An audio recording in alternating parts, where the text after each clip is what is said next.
नमस्कार साथियों, आगे बढ़ते हैं और हम बात करते हैं MP board class 10 NCERT maths कक्षा 10वीं में एनसीईआरटी गणित हम देख रहे हैं, जिसका अध्याय नंबर 7 निर्देशांक ज्यामिति और प्रश्नावली 7.1 से आज का हमारा मोस्ट इंपोर्टेंट क्वेश्चन है क्वेश्चन नंबर सेकंड।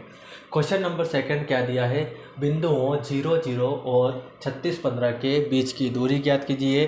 फिर आपसे पूछा है आगे बुक में कि आगे बताया है कि क्या अब आप अनुच्छेद 7.2 में दिए दोनों शहरों ए और बी के बीच की दूरी ज्ञात कर सकते हैं।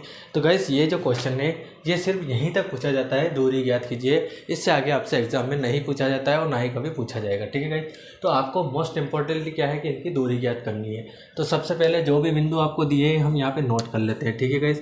पहला काम हमारा नोट करना होता है, तो दिया है करके हम नोट करेंगे, ठीक।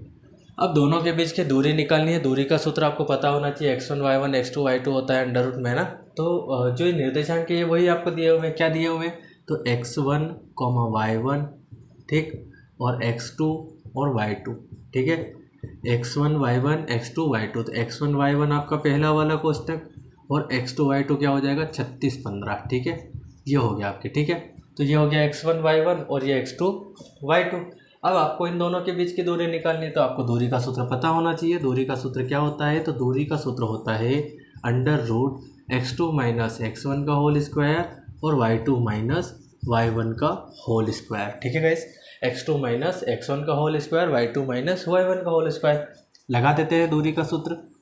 x2 कितना हो जाएगा, आपके पहले x2 आया है तो x2 का मान क्या हो जाएगा 36 माइनस x1 का मान हो जाएगा 0, ठीक, प्लस फिर आया है आपके y2 तो 15 माइनस y1 कितना हो जाएगा तो 0, ठीक है।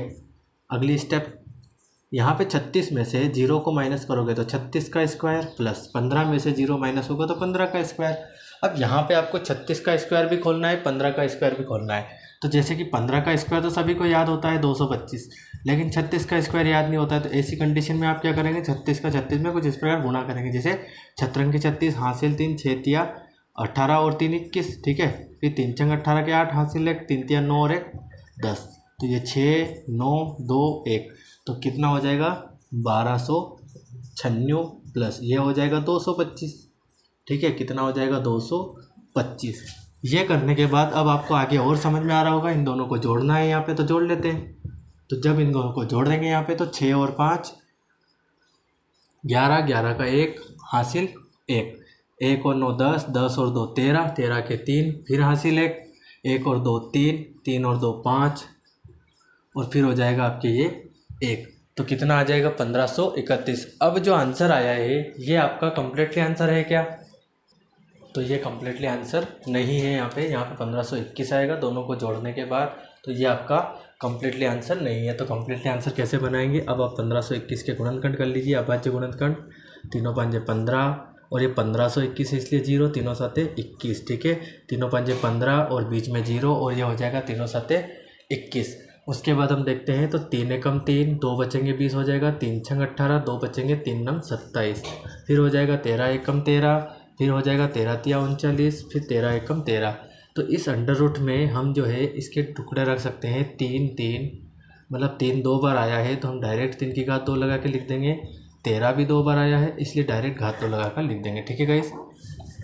उसके बाद हम क्या करते हैं यहाँ पे, तो जब दोनों में रूट में है और दोनों की घातें लगी हुई है तो दोनों को क्या कर देंगे रूट से बाहर निकाल लेंगे इस टाइप से।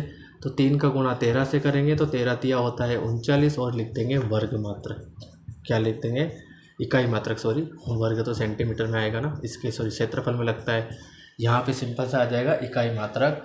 तो ये आपके 7.1 का क्वेश्चन नंबर सेकंड है। बिंदुओं 0 0 और 36 15 के बीच की दूरी ज्ञात कीजिए, जिसमें आपको ये पॉइंट दिए थे और हमने सूत्र लगाया, इस प्रकार से हल किया गया, ठीक है। उम्मीद है आपको पूरा क्वेश्चन समझ में आया है, और अगर फिर भी कोई डाउट है तो आप मुझे कमेंट कर सकते हैं, बाकी इसे नोट कर लीजिए।